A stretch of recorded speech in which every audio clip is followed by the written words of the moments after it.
찬양 감사합니다. 우리 옆에 분하고 인사하겠습니다. 참 잘 오셨습니다. 우리 같이 인사하겠습니다. 우리 한 번 더 우리 인사하겠습니다. 말씀의 은혜 받아 복의 주인공 됩시다. 우리 같이 인사하겠습니다. 오늘은 우리 룻기에 관한 말씀 우리가 같이 보면서 또 은혜를 나누고자 하는데요. 지난 시간 한 50분 정도만 하려고 했는데 보니까 1시간이 좀 넘었더라고요. 여러분께 죄송합니다. 오늘도 가급적 1시간 이내로 이제 말씀을 좀 끝내보려고 노력해 보겠습니다. 좀 자세히 구체적으로 하나하나 설명드리지 못하는 거 양해해 주시고, 또 다음 기회가 있을 걸 생각해 보면서 좀 넘어갈 부분들은 좀 넘어가도록 하겠습니다. 오늘 룻기 1장 1절에 보시면은 사사들이 치리하던 때에 그 땅에 뭐가 들었어요? 흉년이 들었다, 이렇게 얘기하고 있죠. 룻기는 흉년에 관한 말씀입니다. 우리도 사실 코로나라고 하는 지금 흉년의 때를 이제 살고 있는 것 아니겠어요? 왜 흉년이 왔겠습니까?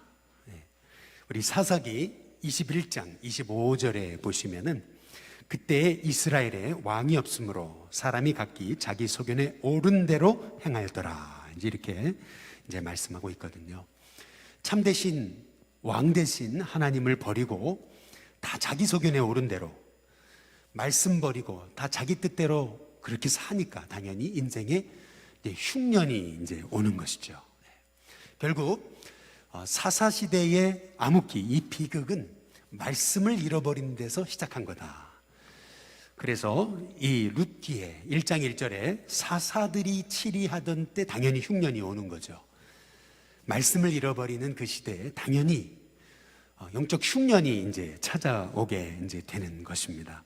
특별히 1장 1절에 보시면 사사들이 치리하던 때에 그 땅에 흉년이 드니라. 그 다음에 유다 어디요? 베들레헴의 한 사람이, 이렇게 이제 말씀이 이제 시작이 되죠. 유다라는 뜻이 뭐예요? 찬송이라는 뜻이 있죠.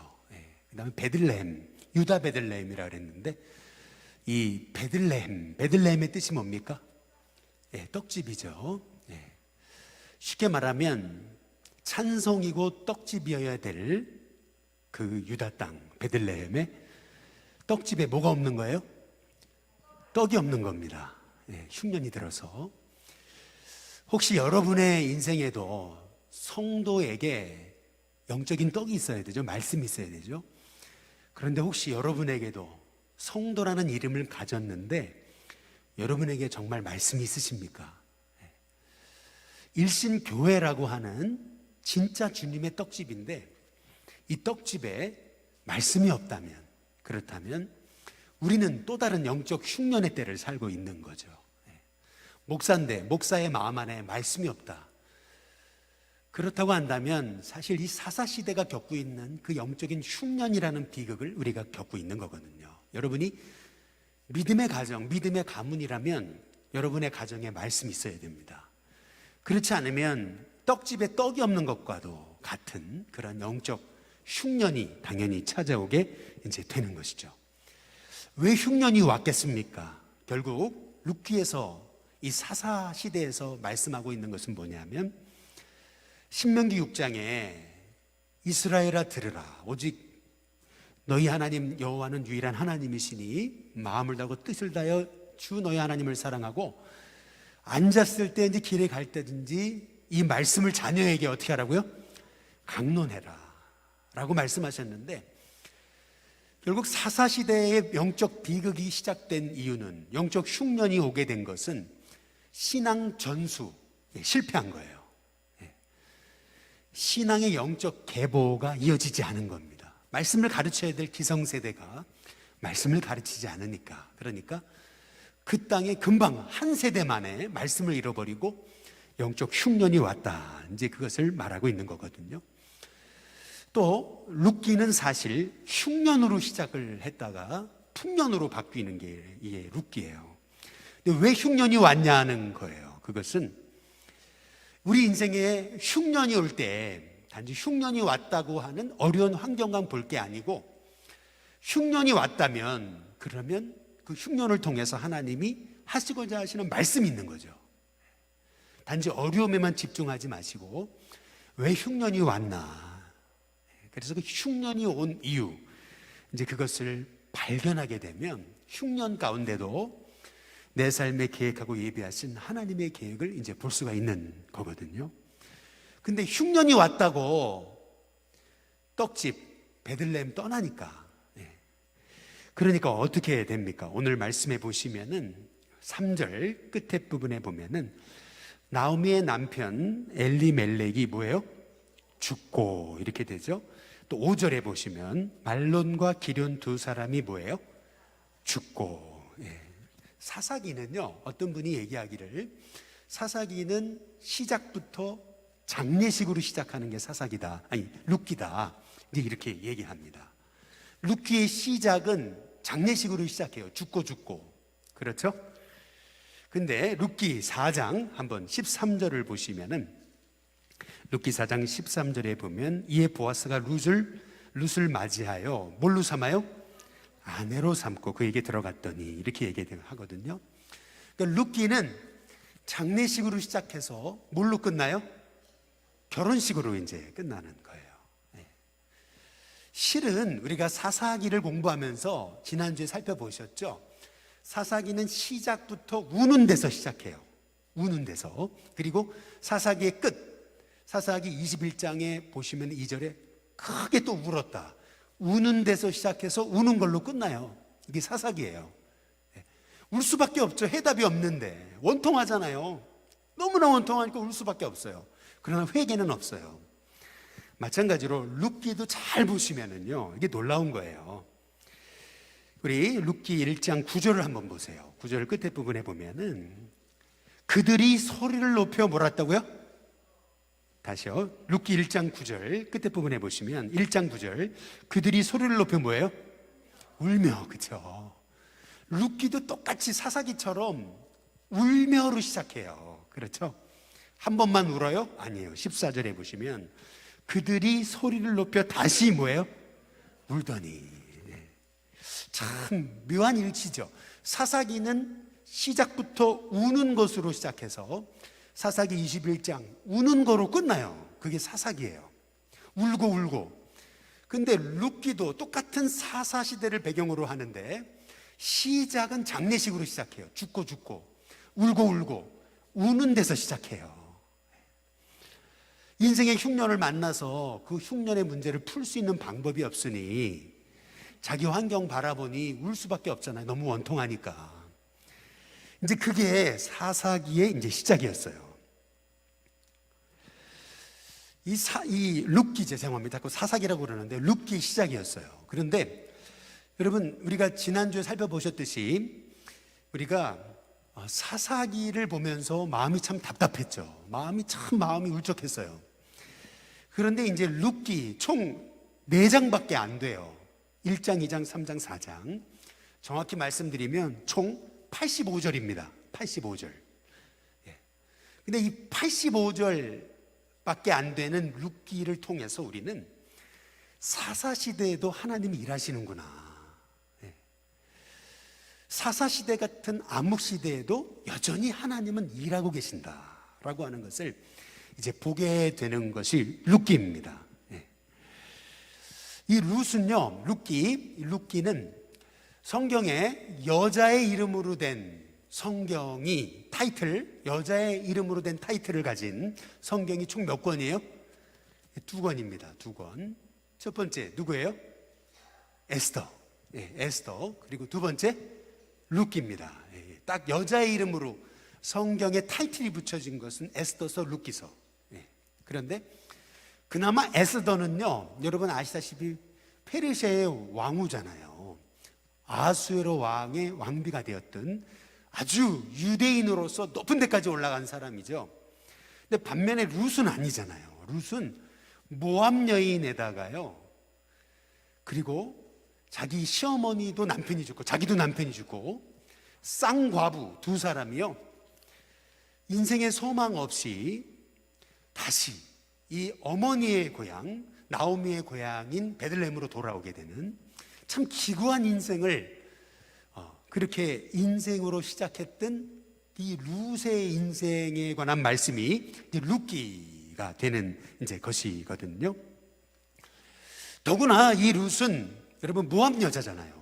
모압 여자. 이 모압이라고 하는 곳은 신명기에서 총에 들어오지도 못하는 여성이었어요. 뿐만 아니라 이 모압은 여러분 아마 기억하시겠지만 롯이 자기 딸과 동침해서 낳은 그 족속입니다. 더구나 신명기 25장에 보면은 이스라엘 백성들의 바알보올 사건이라고 이스라엘이 광야에서 음란을 저지르는데 그것으로 인해서 24,000명이 죽어요. 그 24,000명을 죽게 했던 그 족속이 어디냐면 모압입니다.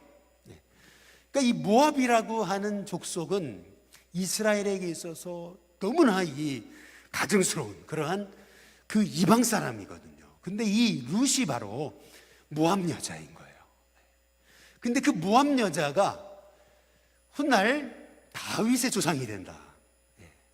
이것이 바로 룻기의 내용이거든요.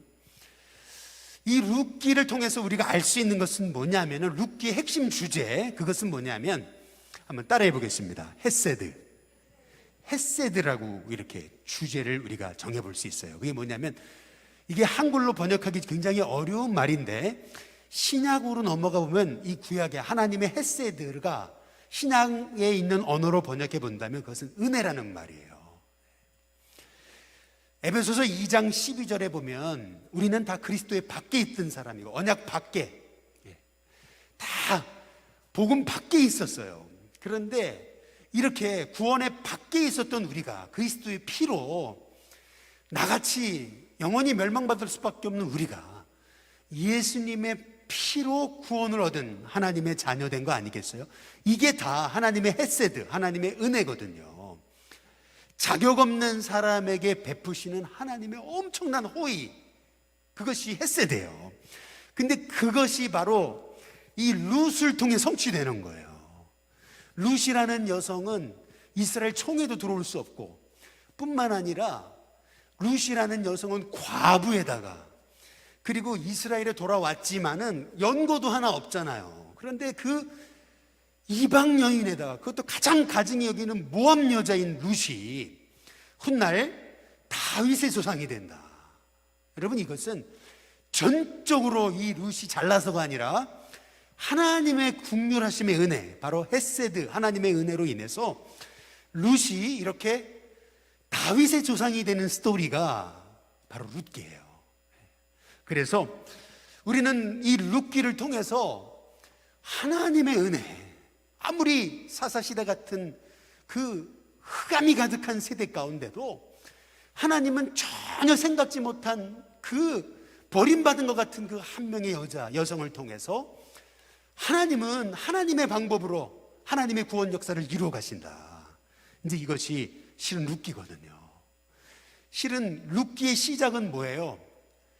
소위 엘리멜렉이라는 말의 뜻은 바로 나의 하나님은 왕이시다. 엘리멜렉, 멜레크, 왕이라는 뜻이거든요. 나의 하나님은 왕이다 라고 하는 이름을 가진 사람이 아니 베들레헴에 흉년 왔다고 베들레헴 땅 버리고 하나님이 가증히 여기시는 모압 땅으로 간 거거든요. 그랬더니 거기서 또 다른 2차 흉년을 겪잖아요. 결국 엘리멜렉이 죽죠. 말론 기련 두 아들 죽죠. 죽고 사실은 완전히 몰락한 가정이에요. 폐가망신한 가정입니다. 소위 쌍가부도 그런데 3명의 가부가 남은 이 가정, 아무 소망이 없는, 자식도 없어요. 여자 셋만 덩그러니 남았는데 모든 재산 다 잃었죠. 그리고 이방 여자 2사람 며느리 두고서 세 여자가 정말 문제 해결할 길이 없으니까 울고 또 울고 소리 높여 울었다 그러잖아요. 여러분 이것이 바로 룻기의 시작이에요. 전혀 소망 없었던 인생, 가망 없던 인생, 완전 몰락한 가정, 그 가정인데 그 가정을 통해서 하나님이 뜻밖에도 그 흑암의 땅 사사시대에 하나님이 그 가정을 택하셔서 그 소망 없는 가정을 통해서 다윗이라는 위대한 하나님의 왕을 일으키신다. 여러분, 이것이 룻기의 핵심이거든요. 그렇다고 봤을 때 실은 룻기의 핵심 메시지는 뭐냐면, 자격 없는 나를 통해서도 하나님은 새 일을 행하실 수 있는 분이다. 겉으로 봤을 때 아무런 하나님의 역사 일어나지 않는 것 같잖아요. 여러분, 룻기와 사사기의 공통점이 있어요. 그건 뭐냐면 둘 다 사사시대에 일어난 일입니다. 배경을 사사시대로 갖고 있어요. 근데 룻기와 사사기는 완전 달라요. 어떻게 다르냐면요, 사사기는 끊임없이 기적이 있어요. 삼손이 새 나귀 턱뼈로 1000명을 죽여버리잖아요. 그냥 눈 빠진 삼손이요, 다곤 신당에 있던 기둥 하나 쓰러뜨렸더니 수천 명이 죽잖아요.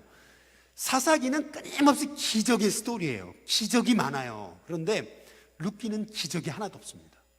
룻기 안에는 기적의 내용이 하나도 없어요. 또 하나는 뭐냐면요, 이 룻기에는요, 소위 영웅도 없어요. 룻기에 나오는 나오미, 룻, 다 볼품없는 소위 쌍가부가 된 이 정말 비천한 여성의 이야기가 룻기예요. 이 사사기는 아니잖아요. 삼손 영웅, 기드온, 입다 다 영웅들이잖아요. 그런데 이 룻기는 아니에요. 아주 비천한 평범한, 저와 같이 다 이렇게 평범한, 여러분같이 평범한 사람을 통해서 하나님은 우리 눈에는 보이시지 않지만 지금도 일하고 계신다. 여러분, 이게 룻기의 핵심이에요. 더 정확하게 말씀드리면은 사사기는 어떤 이스라엘의 민족의 역사잖아요. 그런데 룻기는 아니에요. 한 가정, 한 가정에 대한 역사예요. 그것도 몰락한 가정 말이죠. 남편이 죽었어요. 두 아들 다 죽었어요. 그리고 두 과부하고 엄마 과부만 남았는데, 그런데 결국 한 과부는 돌아가고, 한 과부는 그것도 모압 여자가 따라붙어서 베들레헴으로 돌아오는, 쫄딱 망해가지고 그래서 되돌아오는 그러한 스토리가 바로 룻기입니다. 울을 수밖에 없었던 환경에서 시작한 것이 룻기. 인생의 흉년을 만난 한 가정이 어떻게 그 흉년의 문제를 풀어갔는가, 이것이 바로 룻기의 핵심 내용이에요. 그래서 룻기는 흉년에 관한 스토리입니다. 그렇다면 여러분, 이 흉년이, 내가 만난 인생의 이 흉년이 풍년으로 바뀌어지려면 어떻게 해야 되느냐, 이제 그것이 오늘 룻기에서 가르치는 거예요. 1장 한번 3절 보세요. 3절에 보면, 다 함께 같이 한번 읽어보겠습니다. 같이 있습니다. 시작. 나오미의 남편 엘리멜렉이 죽고 나오미와 그의 두 아들이, 그 다음 뭐예요? 거기다가 동그라미를 치셔야 돼요. 아무리 내 인생에 흉년이 찾아왔어도 여러분, 남은 것을 봐야 됩니다. 그것이 흉년이 풍년이 되는 비결이에요. 5절에 보시면 또 이렇게 얘기하죠. 같이 한번 5절 같이 읽습니다. 함께 읽습니다. 시작. 말론과 기련 두 사람이 다 죽고 그 여인은 두 아들과 남편 뒤에 뭐라고요? 여기서 핵심, 죽고와 동시에 성경이 강조하는 것, 남았더라. 결국 여러분의 인생에 아무리 어려움이 찾아오고 인생의 흉년이 왔어도 잃어버린 것 바라보지 마시고, 떠난 사람 바라보지 마시고, 내게 상처 안겨준 것, 그 상처 바라보지 마시고 남겨진 것을 보시기 바랍니다. 남겨진 영혼, 남겨진 것들, 내게 남아있는 것, 여러분 그걸 봐야 돼요. 그래야 내 인생에 흉년이 풍년으로 바뀝니다. 그것이 오늘 성경이 주시는 첫 번째 음성이에요. 두 번째, 내 인생의 흉년이 풍년으로 바뀌는 비결, 그것은 뭐냐면은 1장 6절에 보시면은 이렇게 말하죠. 그 여인이 모압 지방에서 여호와께서 자기 백성을 돌보시사 그들에게 양식을 주셨다 함을, 그 다음 뭐예요? 듣고, 이렇게 얘기하거든요. 내 인생에 만난 흉년이 풍년으로 바뀌어지려면은 하나님의 음성이 들려야 된다는 거예요. 그래서 첫 번째, 내 인생에 흉년이 왔어도 잃어버린 거 바라보지 말고, 없는 거 바라보지 말고 뭐 하라고요? 남겨진 걸 봐라. 지금 내 곁에 있는 영혼을 봐라. 그 다음에 두 번째, 내 인생의 흉년이 풍년으로 바뀌려면 내 힘으로 안 되니까 하나님의 말씀이 뭐예요? 들려져야 된다. 말씀이 들리는 인생은 흉년이 풍년으로 바뀐다. 이제 이것이 오늘 말씀의 핵심인데요. 6절에 보시면은 그 여인이 모압 지방에서 여호와께서 자기 백성을 그다음 뭐예요? 돌보시다에다가 밑줄을 그시면, 돌보셨다는 말씀의 의미는 하나님 방문하셨다는 거예요. 하나님이 신방하셨다, 하나님 찾아오셨다, 이제 그 얘기거든요. 그래서 드디어 그 말씀이 들리니까 이제 나오미가 결국 그 모압 땅에서 결심하고 돌아오는 거예요. 그래서 내 인생에 만난 흉년이 풍년이 되려면요, 돌아오는 결단이 필요합니다. 그래서 이 세 번째죠. 돌아오는 결단을 해라, 그런 거죠. 그래서 룻기, 자꾸 사사기라고 그러네요. 룻기 1장 6절부터 보시면은 이제 강조하고 있는 게 있어요. 끝에 부분에 보면은 이에 두 며느리와 함께 일어나 모압 지방에서 그 다음 뭐예요? 돌아오려 하여. 여기 돌아오다라고 하는 말씀에 밑줄을 그으세요. 돌아오다라는 말씀에 밑줄을 그으시는데, 이제부터 6절부터 22절까지 돌아온다는 단어만 나오면 다 밑줄을 한번 그어보세요. 그리고 돌아오다라고 하는 6절 옆에다가 쫙 여러분 화살표를 해놓고 거기다가 써놓으세요. 돌아오다라는 말의 히브리 말은 슈브라는 말입니다. 슈브, 브니엘 할 때 슈브, V 할 때 부, 슈브라는 말이에요. 이게 몇 번 나오는지 아세요? 돌아오려 하여, 돌아가라, 돌아오다라고 하는 말이요, 12번 나옵니다. 12번. 어떻게 12번이냐? 22절, 1장 22절 끝에 부분에 보면은 그들이 보리 추수 시작할 때에 베들레헴에 그 다음 뭐예요? 이르렀더라, 이렇게 돼 있죠? 이게 히브리어로는 슈브입니다. 그래서 이르렀더라는 말, 이 말까지 포함하면 총 12번이에요. 12번. 왜 12번이겠습니까? 지금 이 룻기가 강조하는 것, 그것은 뭐냐면 하나님의 은혜의 자리로 다시 돌아오라는 거예요. 말씀으로 돌아오라는 거예요. 수치와 부끄러움 무릅쓰고 결단하고 돌아오라는 거죠. 여기 보면은요, 이렇게 얘기하고 있거든요. 돌아오는 게 얼마나 힘든지 여러분 9절에 한번 보세요. 9절에 보면은 8절, 먼저 8절을 보시면 나오미가 두 며느리에게 얘기합니다. 너희는 너희 어미 집으로 각기 돌아가라. 너희가 죽은 자들과 나를 선대한 것 같이 여호와께서 너희를 선대하시기를 원한다. 그리고 9절, 여호와께서 너에게 허락하사 각기 남편의 집에서 위로받기를 원한다 하고 그들에게 입맞추면서 이제 떠나가라 그러죠. 그랬더니 이 세 여자가 거기서 엉엉 울잖아요. 여러분, 우리 인생이 이렇게 방황하던 자리에서 돌아오려면은요, 돌아오기가 얼마나 힘든데요, 사실은. 이 돌아오려면 돌아오는 결단이 필요한 거예요. 저도 이 말씀을 묵상하는데, 제가 미국에서 덜레스 공항에서 한국으로 넘어올 때, 그때 그 덜레스 공항에서 남몰래 그렇게 눈물 흘렸던 그런 그 생각이 떠올랐어요. 지금 이 나오미가요, 남편 잃고 두 아들 잃고 두 며느리에게 돌아가라. 나한테 자식이 있느냐? 뭐 내가 지금 자식을 낳는다 해도 니들이 언제 그 아이가 커가지고 다시 너희하고 결혼할 수 있겠느냐? 돌아가라.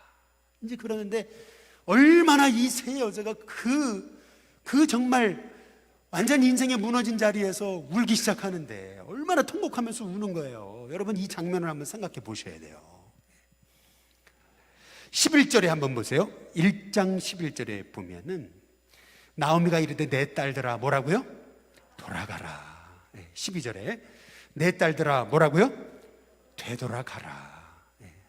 그러니까요, 14절에 그들이 소리를 높여 다시 우는데 오르바는 그 시어머니에게 입맞추고 떠납니다. 그러나 룻은 바로 그 나오미를 어떻게 했다고요? 붙쫓았더라. 여기다 밑줄을 그으시죠. 붙쫓았더라. 딱 달라붙었다는 거죠. 오르바는 자기 길 갔어요. 그런데 룻은 아니에요. 딱 이 나오미에게 붙잖아요. 그러면서 뭐라 그럽니까? 여기 보니까 룻이 말하죠.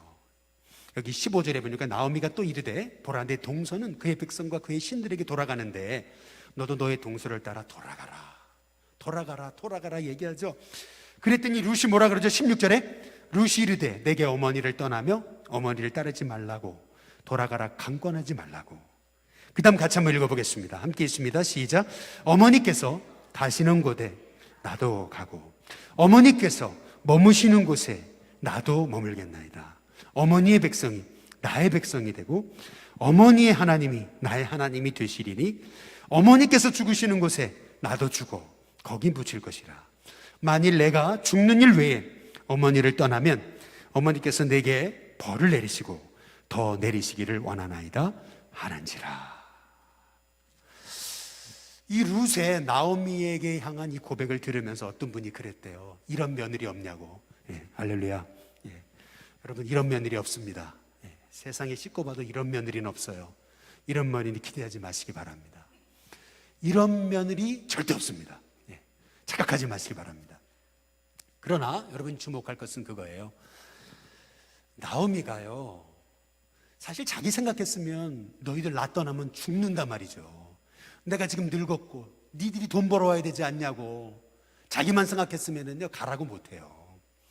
근데 며느리 두 앞길을 생각해. 아직 젊은데 빨리 가서 남편 만나라, 새 살림 꾸려라, 가서 잘 살아라, 니네 어머니를 가라, 나는 소망이 없다.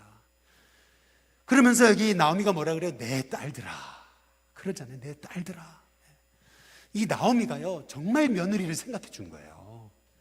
그러니까 이 룻도요 그 어머니의 마음을 알잖아요. 먼저 여러분이 만약에 며느리가 있다면 이런 마음으로 며느리를 축복하시기를 주님의 이름으로 축복합니다. 이런 마음으로 며느리를 축복하면요 며느리도 그 어머니의 마음을 알아서 여러분 시어머니한테 진심으로 시어머니를 섬길 수 있는 거죠. 그렇지 않겠어요? 야 니는 야 성경에 룻도 너는 조금이라도 그만큼이라도 가봐라. 여러분 그렇게 하지 마시고 이런 며느리는 뭐예요? 없다. 예, 다시 한번 이런 며느리는 없다. 예, 없어요. 절대 없습니다. 이런 며느리는 뭐예요? 없다. 기대하지 마세요. 기대하지 마시고 여러분이 먼저 여러분의 며느리를 이 나오미처럼 축복하세요. 그렇지 않아요? 딱 결혼하러 이제 왔는데 며느리를 딱 보자마자 우리 아들이 얼마나 대단한 아들인 줄 아냐? 네가 정말 복 받은 줄 알아? 막 이러거든요. 내 아들 어떻게 길렀는데? 너 이렇게 길러야 돼. 막 이러거든요. 그렇게 하면 안 돼요, 여러분. 여기 나오미가 얘기하잖아요. 아들이 다 며느리 데리고 오면요 얘기해 주는 거예요. 우리 아들은 이런저런 점에서 부족한데 참 너가 우리 아들을 이렇게 거둬줘서 고맙다. 근데 우리 아들이 이런 단점이 있는데 너 우리 아들하고 살 수 있겠냐? 고맙다. 이렇게 얘기를 해야 여러분 이게 정상인 거예요. 할렐루야. 이런 며느리는 없다. 여러분 그렇게 반드시 여러분 이해하셔야 돼요.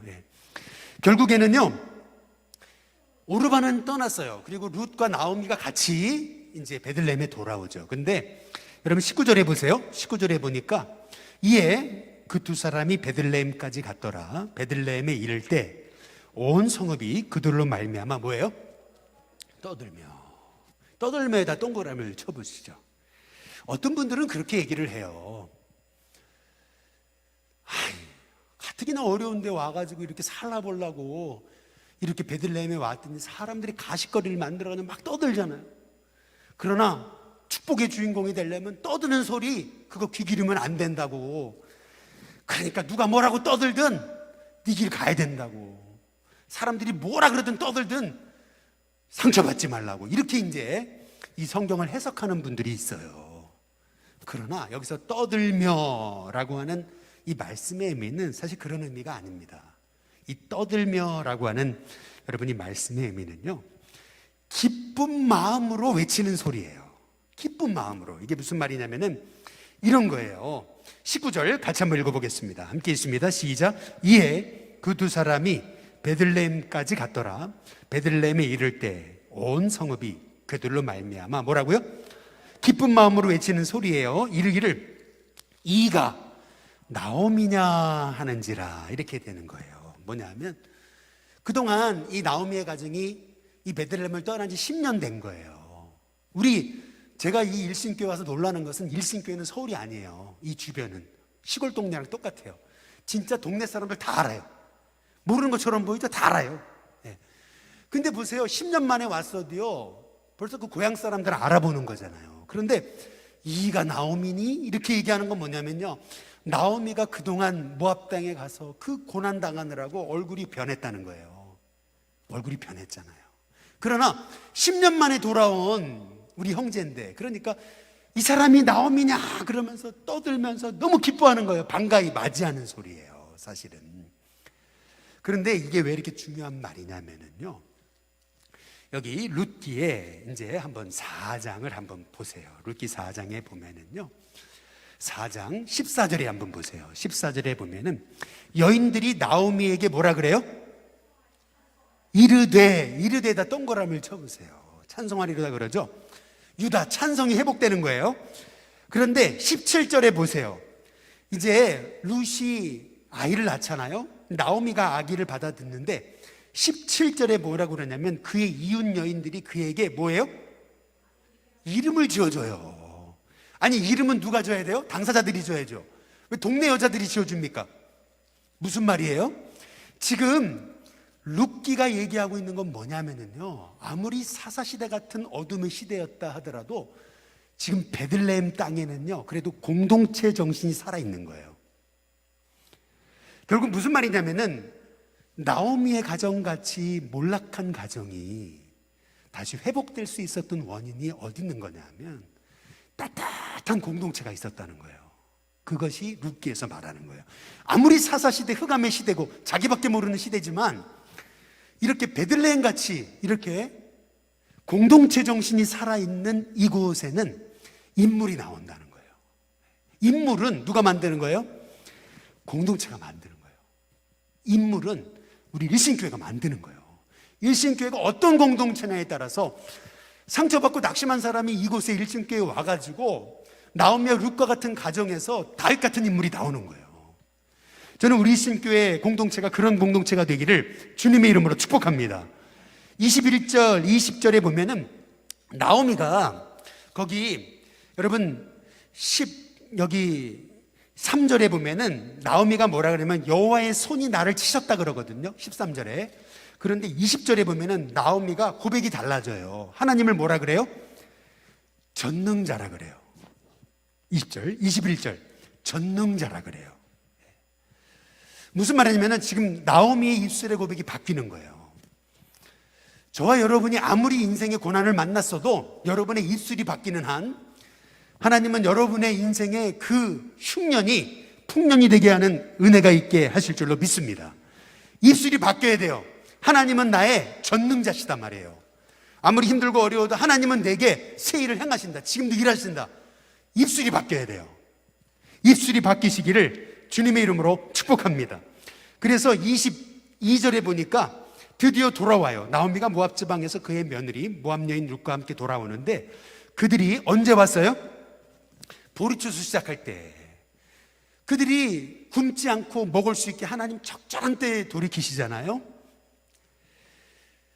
여기에서 우리가 알 수 있는 것은 뭐냐면 다 우리는 우연히 돌아오는 것 같은데 아니에요. 그 안에 다 하나님 섭리가 있어요.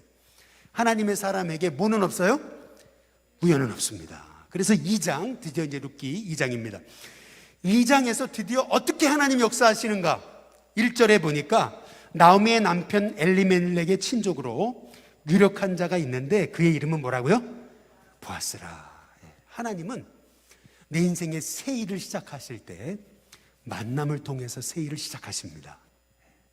그래서 룻기 2장에 1장에 장례식으로 시작한 나오미의 인생이 딱 턴하게 되는 과정, 그것이 2장에서 갑자기 보아스에 대한 인물 소개가 나오는 거예요. 보아스는 어떤 사람이죠? 마태복음 1장 5절에 말씀하시듯이 기생 라합의 아들이잖아요. 살몬과 라합이 결혼해서 낳은 아들이 보아스잖아요. 이 보아스는 이렇게 상처받고 고통받는 자에 대한 국률의 마음이 있었던 사람인 거죠. 더구나 그 엄마가 이방 여인이잖아요. 예. 엄마가 이방 여인이니 룻에 대한 마음이 얼마나 남달랐겠습니까? 하나님이 이 룻을 위해 한 사람, 하나님의 사람을 예비하셨음을 성경이 이제 말하고 있는 거죠. 그래서 룻이 이제 누군가에게 은혜를 입었으면 제가 따라가서 이삭을 주겠나이다 그랬는데, 여기 3절에 보세요. 3절에 보면 룻이 가서 베는 자를 따라 밭에서 이삭을 줍는데, 그 다음 뭐죠? 그 동그라미를 쳐보세요. 우연히. 모든 게 우연 같아요. 그런데 4절 뭐라고 시작되죠? 마침 이렇게 시작되죠. 내 인생에 보여지는 우연 같은 만남까지도 하나님은 다 예비하고 계획하신다 라고 하는 것을 볼 수가 있는 거죠. 이 보아스와 이 룻의 만남에서도요, 잘 보세요. 여기 5절에 보니까 보아스가 베는 자들을 거느린 사환에게 얘기합니다. 이 소녀는 누구냐? 그때 베는 자를 거느린 사환이 대답하는 거예요. 뭐라 그러냐면은, 이는 나오미와 함께 모압 저방에서 돌아온 모압 소녀인데, 7절, 그의 말이 나로 베는 자를 따라 단 사이에서 이삭을 죽게 하소서 하였고, 그 다음 뭐라 그래요? 아침부터 와서는 잠시 집에서 쉰 외에 지금까지 계속하는 중입니다. 여기를 잘 보세요. 우리가 이 룻기를 통해서 보아스, 룻, 나오미 세 사람의 주인공만 볼 게 아니고요, 이 엑스트라들을 잘 보셔야 돼요. 엑스트라들이요, 벌써 보아스에게 룻을 소개하는데 얼마나 좋은 얘기만 해주고 있는 거예요. 좋은 얘기만. 이 공동체가 어떤 공동체인지 여러분 보셔야 돼요. 아니 뭐 이방 여자 하나가 와가지고 괜히 설쳐댔는데 와가지고 계속 이삭 죽는다 그러는데, 아유 저리 가라 그랬는데 계속 달라붙었다고 이렇게 얘기하는 게 아니고요, 모압 여자가 하나가 왔는데 아침부터 와가지고 이삭을 줍는데 잠깐 쉬고 그 다음부터 와서 지금까지 계속 하고 있다고. 벌써 이 룻에 대한 소개가, 보아스에게 소개해주는 이 소개가 보아스로 하여금 룻에 대해서 호감을 갖게 하는 거잖아요. 그때 8절에 보니까 보아스가 룻에게 얘기합니다. 내 딸아, 이제 이렇게 얘기하죠. 다른 데 가지 말고 나의 소녀와 여기 함께 있어라. 그러면서 9절에 내가 그 소년들에게 명령하여 너를 건드리지 말라고 했다. 목이 마르거든 그릇에 가서 소년들이 기르온 것 마셔라. 그랬더니 10절에 룻이 뭐라 그러죠? 엎드려 얼굴을 땅에 대고 절하면서, 아니 내가 이방 여인인데 어찌 내게 은혜를 베푸시며 나를 뭐라고요? 돌보시나이까. 어찌 나 같은 사람에게 이런 은혜를 베푸시는 이유가 뭡니까? 근데 그때 보아스가 11절 얘기하죠. 보아스가 그에게 이르되 뭐라고 얘기합니까? 내 남편이 죽은 후로 내가 시어머니에게 행한 모든 것과 내 부모와 고국을 떠나 전에 알지 못하던 백성에게로 온 일이 내게 분명히 알려졌다. 내가 다 들었다. 그러면서 12절에 뭐라고 합니까? 같이 한번 읽어보겠습니다. 함께 있습니다. 시작. 여호와께서 내게 행한 일에 보답하시기를 원하며 이스라엘의 하나님 여호와께서 그의 날개 아래 보호를 받으러 온 내게 온전한 상 주시기를 원하노라 하는지라. 여러분 잘 보세요. 지금 사사시대예요. 사사시대인데 보아스라는 사람은 말 한마디 한마디마다 민수기 6장에서 여러분 26, 27, 28장에서 너는 참 이 백성들 축복하라. 제사장이 주의 은혜의 얼굴을 비치고 했던 평강 주시기를 원하다 할지어다 한 그 백성들을 축복하라고 했던 그 입술의 말을 보아스가 하고 있어요. 이것이 의미하는 게 뭐예요? 아무리 그 시대가 사사시대지만은 귀생 라합은 주님의 공동체에 들어온 다음에 믿음으로 살았다는 거예요. 철저히 말씀대로. 그리고 보아스를, 아들을 믿음으로 양육했다는 거예요. 그랬더니 보아스가 말끝마다 다 사람을 축복하잖아요.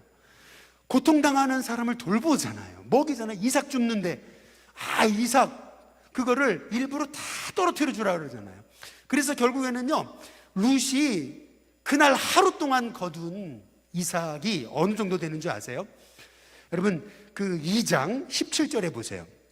룻이 밭에서 저녁까지 죽고 그 죽은 것을 떠니 보리가 몇 에바요? 한 에바에다 동그라미를 치시고요, 22리터입니다. 한 에바가 약 22리터인데 이게 잘 감이 안 오시죠? 당시 노동자 한 사람이 하루 일해서 벌을 수 있는 게 0.5리터입니다. 0.5리터. 그러면 22리터를 주었다. 어마어마한 거예요. 두 여자가요, 7, 8일, 9일은 엄청나게 먹고 남을 수 있는 그런 양을 지금 룻은 하루 만에 다 주웠다는 거예요. 어떻게 해요? 일부러 종들이 다 떨어뜨려 주니까 이삭을. 그래서 계속 거뒀는데요, 그게 엄청난 양을 거뒀음을 말하고 있는 거예요. 돌아와가지고 이렇게 많이 거뒀습니다 그랬더니, 야, 누가 그랬냐? 그 사람 축복하기 원한다, 나오미가 그러잖아요. 그런데 딱 들어보니까 보아스라 그러잖아요. 그러니까 나오미가 뭐라 그래요? 여기 2장 20절 끝에 부분에 보면 그가 바로 우리의 기업 물을 자 중에 하나다 얘기해 주는 거예요. 기업 물을 자. 이게 룻기의 핵심 용어죠. 고엘, 기업 물을 자. 고엘이라는 말은요, 쉽게 말하면은요, 신약시대로 넘어오면은 이런 뜻이에요. 기업을 물은다라고 하는 말의 영어는 redemption입니다. redemption이라는 말은 구속이라는 말이에요. 우리가 영원히 죄값 치를 수 없이 우리는 영원히 빚쟁이로 죽을 수밖에 없는 사람인데, 죄 때문에, 죄값 때문에. 네, 예수님이 우리의 빚을 대신 갚아주셔가지고 구속하셨어요. redemption. 그래서 바로 우리는 예수님이 치르신 그 속량으로 말미암아 우리가 구원받은 거. 그래서 기업 물은다라는 얘기는 영어로 redemption, 구속이라는 말이에요. 죄값을 다 치르셨다는 거거든요. 그러니까 이 기업 물은다, 고엘이라고 하는 말은 나오미의 가정이 이렇게 흉년을 만나가지고 그냥 완전 거지가 됐잖아요. 그런데 이스라엘은 땅이 다 하나님 분배해 주신 건데 영원히 팔 수는 없어요. 잠깐 다른 사람에게, 그것이 희년까지 50년까지 다른 사람에게 주인인 권리가 넘어간 거죠. 희년이 오기 전까지는요, 돈을 갚아야지만이 그 땅이 내 거가 되는 거예요. 그런데 나오미의 집은 지금 이미 빚쟁이로 이미 가난해져가지고 그 잃어버린 땅, 자기 땅 찾을 수 없거든요. 그런데 찾는 방법이 있잖아요. 뭐냐면 친척 중에 기업 물을 자가 대신 그 빚을 갚아주면, 그러면 다시 그 잃어버린 땅을 찾는 거죠. 그 기업 물을 자 거죠. 형제가 병들어서 죽어요. 그러면은 형이 죽으면 둘째가 대신 기업 물을 자가 돼가지고 그 형수와 들어가서 결국에는 자식을 낳는데, 그 자식은 둘째 아들의 이름이 아니고 형 이름으로 이어지는 거, 배가 끊기지 않게 하는 거, 그게 기업 물으는 거잖아요. 지금 나오미는 보아스가 기업 물을 자다 얘기해 주는 거죠. 여러분, 근데 이제 여기서 우리가 주목해 볼 필요가 하나 있습니다. 그게 뭐냐면요, 23절이에요. 2장 23절에 보면은 이 룻이 보아스의 소녀들에게 가까이 있어서, 그 다음 밑줄 그세요. 보리추수와 밀추수를 마치기까지, 이렇게 얘기합니다. 보리추수와 밀추수를 마치기까지. 신명기 16장 9절부터 12절에 보면은요, 보리추수, 밀추수가 마치기까지 얼마나 걸리냐면요, 7주가 걸려요. 77절이라 그러죠. 7주. 예, 7주가 걸립니다. 그러니까 지금 아까 룻기 1장 22절에 보면 보리추수 시작할 때 돌아왔거든요. 그러면 지금 2장 23절 보리추수가 끝나요. 밀 보리추수 끝나요. 보리하고 밀추수 끝나면, 그러면 그동안 얼마나 지난 거예요? 7주가 지난 거예요. 7주. 예. 그러면 그 7주 동안 룻이 한 일이 뭐예요? 매일 안식일 빼고 나가가지고 이삭 줍는 거예요. 이삭 줍는 게 뭐예요? 가장 비천한 일이에요, 사실은. 그러나 그 비천한 일에 최선을 다한 게 룻이에요. 룻은 자기 시어머니 살리려고 그 남의 그 밭에 가가지고 이삭 줍는 거를 계속 7주 동안 한 거예요. 그런데 그럼 나오미는 뭐 했어요? 놀고 먹었습니까? 아니에요. 그게 이제 3장에 나오는 거예요. 3장에 보면, 3장 1절에 보세요. 1절에 보면 룻의 시어머니 나오미가 그에게 이르되, 내 딸아, 내가 너를 위하여 안식할 곳을 구하여 너를 뭐라고요? 복되게 하여야 하지 않겠냐.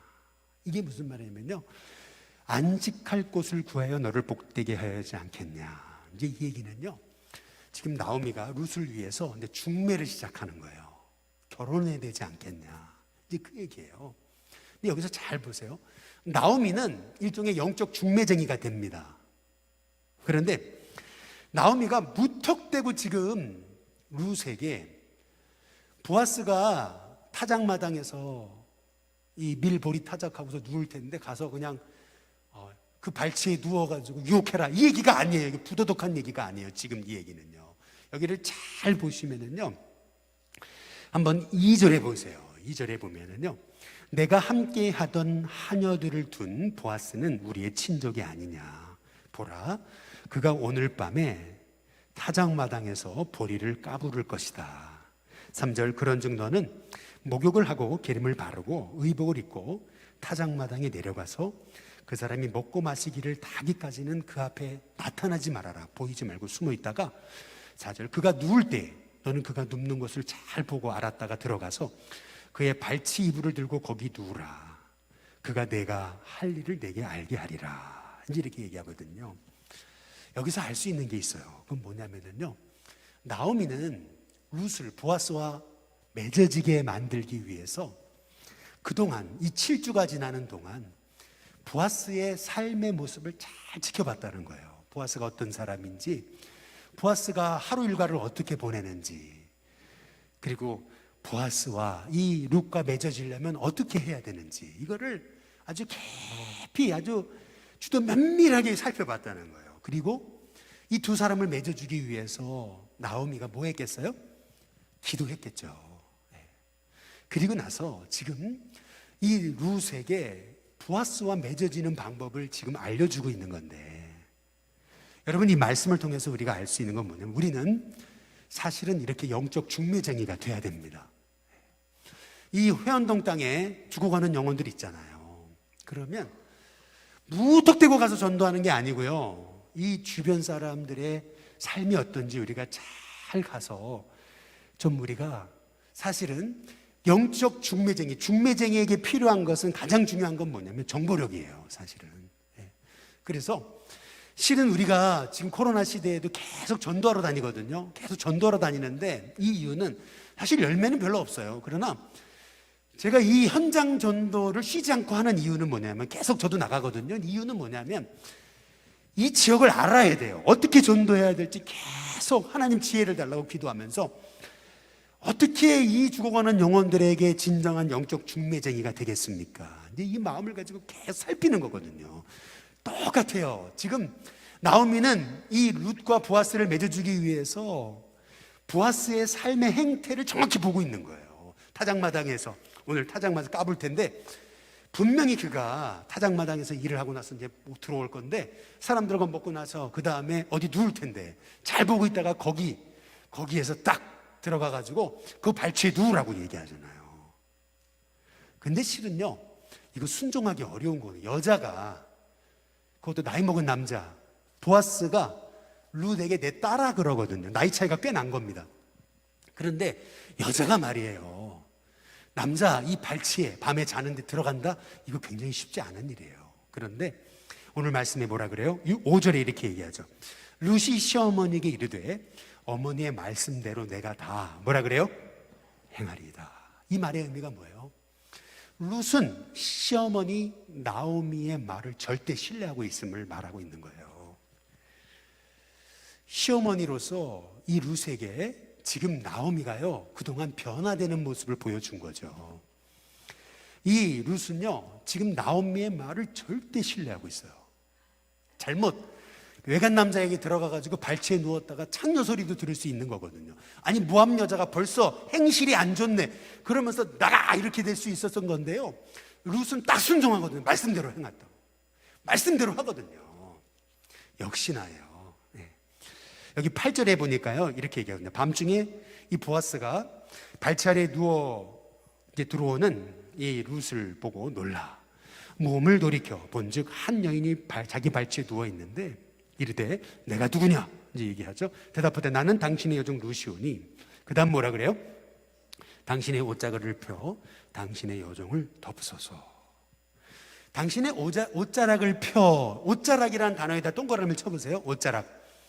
옷자락이라는 단어랑 2장 12절이면 보아스가 한 얘기, 이스라엘 하나님 여호와께서 그의 어디 아래요? 날개 아래, 날개. 이 날개라는 단어랑 옷자락이라는 단어랑 똑같은 단어예요. 히브리어 단어가. 무슨 말이죠? 룻이 보아스가 했던 말을 하고 있는 거예요. 이 말의 의미는 뭐냐면 청혼하는 거예요. 그러면서 룻이 했던 말이 당신은 우리 가정을 살릴 기업물을 짭니다. 벌써 이 보아스는요, 룻이 왜 여기 들어와 있는지 알고 있는 거예요. 그래서 얘기하죠. 뭐라 그래요? 10절에 그가 이르되 내 딸아 여호와께서 내게 복 주시기를 원한다. 내가 가난하건 부하건 젊은 자를 따르지 아니하였으니 내가 베푼 인애가 처음보다 나중이 더하도다. 여기서 인애가 뭔지 아세요? 헤세드입니다. 너가 그 소망 없는 너희 시어머니를 쫓아 여기까지 온 거, 그것은 너의 마음에 그 헤세드, 영혼을 불쌍히 여기는 마음이 있었던 거 내가 안다. 이 얘기하는 거예요. 11절. 그러면서 보아스가 뭐라고 얘기하죠? 그러므로 이제 내 딸아 뭐라 그래요? 두려워하지 말아라. 내가 내 말대로 다 행하겠다. 내가 그 다음 뭐예요? 여기다 밑줄을 그으세요. 현숙한 여자인 줄을 나의 성읍 백성이 다 안다. 네가 지금 음욕이 불타가지고 네가 지금 내 발차례 들어온 것이 아닌 걸 내가 안다. 그렇죠? 네. 여러분 유대인 성경은요 잠언 다음에 룻기가 있어요. 이 말의 의미가 뭔지 아세요? 잠언 31장 끝은 현숙한 여인으로 끝나요. 현숙한 여인으로 끝나는 잠언 31장 다음에 룻기가 있다는 얘기는 그 현숙한 여인의 예가 누구냐? 룻이라고 얘기하고 있는 거예요. 지금 이 현숙한 여인, 이것이 굉장히 중요한 단어인 거죠. 그러면서요 이 보아스가 얘기하죠. 실은 나보다 우선순위가 되는 기업 물을 자가 있는데 그가 기업을 물으면 바로 그가 너의 기업을 물을 사람이 되겠지만 그렇지 않으면 내가 하겠다 딱 얘기하죠. 그리고 나서 14절 보세요. 3장 14절에 보니까 룻이 어디까지요? 새벽까지 그의 발치에 누웠다 이렇게 얘기하죠. 왜 그랬을까요? 지금 바로 룻이 그 자리에서 일어나서 나가면 지금 타작마당에서 먹고 마시고 즐기던 그런 남자들이 있는데 딱 걸리잖아요. 벌써 룻을 얼음에 빠뜨리지 않게 하려고 이 보아스는 그 새벽녘까지 사람들이 다 잠들 때까지 기다리게 만든 거죠. 아무 일도 안 일어났어요. 그를 보호해 줬어요. 보아스가 룻을 말이죠. 이것이 얘기하는 게 뭐예요? 사사기의 삼손을 한번 떠올려 보세요. 삼손은 얼마나 음란했습니까? 근데 반면 보아스는 아니에요. 자기 발치 아래 들어온 여인까지도 보호해주는 이 보아스를 보세요. 이게 지금 성경이 얘기하고 있는 거예요. 그러면서 15절에 보니까 보아스가 얘기합니다. 내 겉옷을 가져다가 펴서 잡아라. 그러면서 보리를 6번 되어 룻에게 주잖아요. 근데 17절에 보니까 나중에 알고 보니까 보아스가 했던 말이 있죠. 그게 뭐냐면 이르되 그가 내게 이 보리를 6번 되어주며 이르기를, 그 다음 뭐라 그래요? 빈손에다 동그라미를 쳐보세요. 빈손으로 내 시어머니에게 가지 말라. 이 보아스가 얘기해 주거든요. 근데 이게 빈손이라는 게 왜 중요한지 아세요? 룻기 1장에 보면은요 이렇게 얘기합니다. 1장 21절 잘 보세요. 1장 21절 내가 풍족하게 나갔더니 여호와께서 내게, 그 다음 뭐예요? 비어에다가 동그라미를 쳐보세요. 비어. 내가 풍족하게 내가 나갔는데 모압 땅으로 갔는데 비어 돌아왔다. 아무것도 없이 돌아왔다. 텅 빈 인생이 되고 말았다. 그런데 지금 보아스를 통해서 하나님이 뭐예요? 빈손으로 가지 말라 이렇게 얘기하잖아요. 인생의 흉년이 풍년으로 바뀌어지는 그런 과정을 말하고 있는 거예요. 이 룻기에서 이 단어 하나하나는요 엄청 중요해요. 더구나 여러분이 아셔야 되는 거는 룻기는 총 85절로 돼 있는데 그 85절 중에서 등장인물이 말하는 거 그게 55절이에요. 85절 중에서 55절이 다 스피치예요. 다 말하는 거, 등장인물의 대화.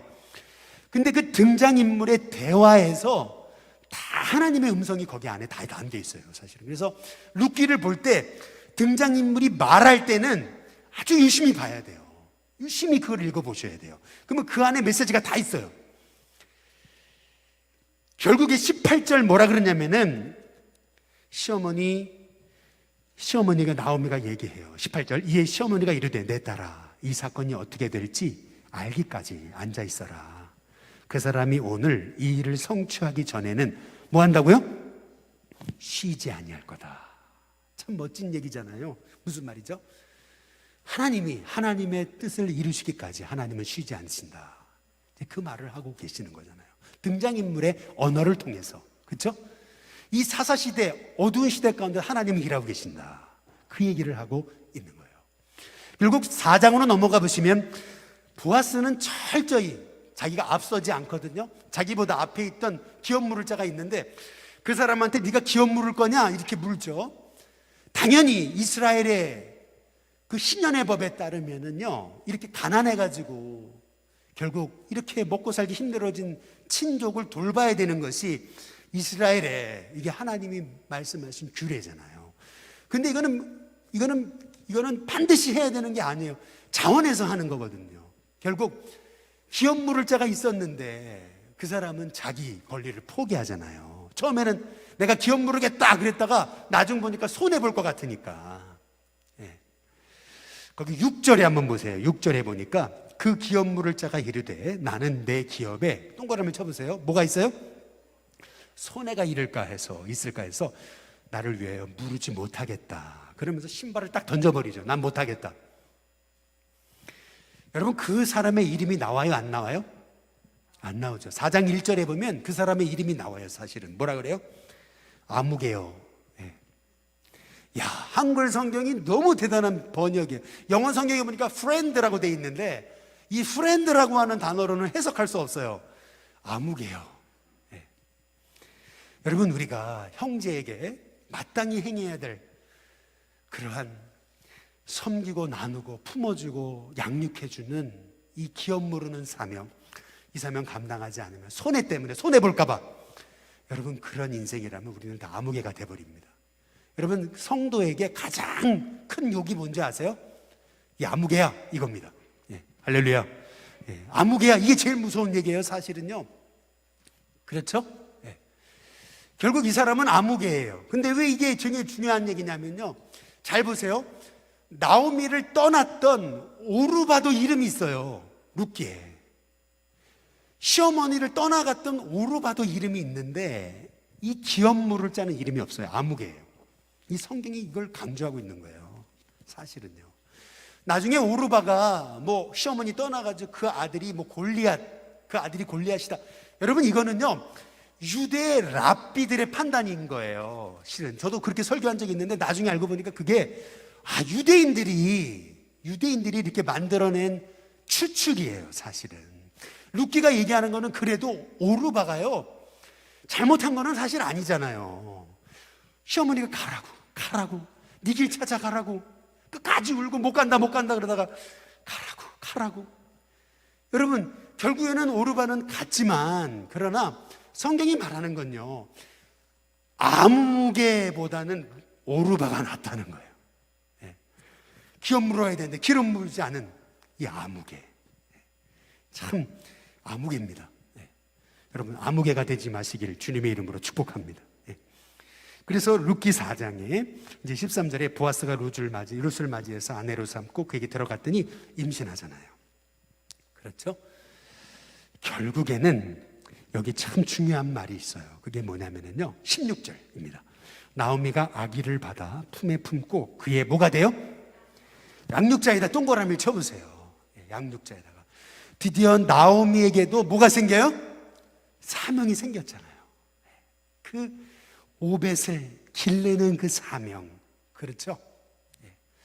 오늘 여기 룻기가 얘기하는 게 뭐예요? 삼손은 사명 잃어버렸어요. 사실은. 그러나 하나님의 은혜 아래서 그 말씀 속에 살고자 몸부림치던 그 소망 없는 가정, 소망 없는 인생에게 하나님이 보아스라는 믿음의 사람 만나게 해서 공동체를 만나서 그 어려움을 딛고 일어나가지고 결국에는 그 소망 없던 가정을 통해 하나님이 다윗이라는 인물을 일으키시는데요, 이 소망 없이 영원히 죽은 것 같았던 마라와 같은 인생 이 나오미에게 나오미의 이름 기쁨이라고 하는 환희 즐거움이라는 이름을 회복시키시잖아요. 그리고 그에게 사명을 주시는 이야기로 끝나는 거예요. 그 사명이 뭐냐? 다윗의 조상이 되는 거예요. 그래서 여러분 그걸 오늘 말씀이 얘기하는 거예요. 그건 뭐냐면 나오미가 한 일은 결국 한 사람 오벳 잘 키워낸 거예요. 그렇죠? 여러분이 시어머니로서 여러분이 뭐 손자 손녀 기르시는 거 그거 참 귀한 일이에요. 믿음으로 기르세요. 내 자녀들 믿음으로 양육하는 거. 이 나오미가 바로 이 태어난 아이의 양육자가 됐다. 믿음의 계보를 잇기 위해 자녀를 믿음으로 양육하는 거. 내가 영적 양육자가 된다. 여러분, 이게 얼마나 귀한 일인지요. 여러분, 저와 여러분에게 이렇게 아무리 사사시대라도 하나님은 지금도 일하신다. 지금도 내 눈에 아무것도 안 보이고 이 귀에 아무 소리 안 들려도 하나님은 지금도 일하신다. 쉬지 않으신다. 여러분, 이것이 저와 여러분을 향한 약속의 말씀이 되시길 주님의 이름으로 축복합니다.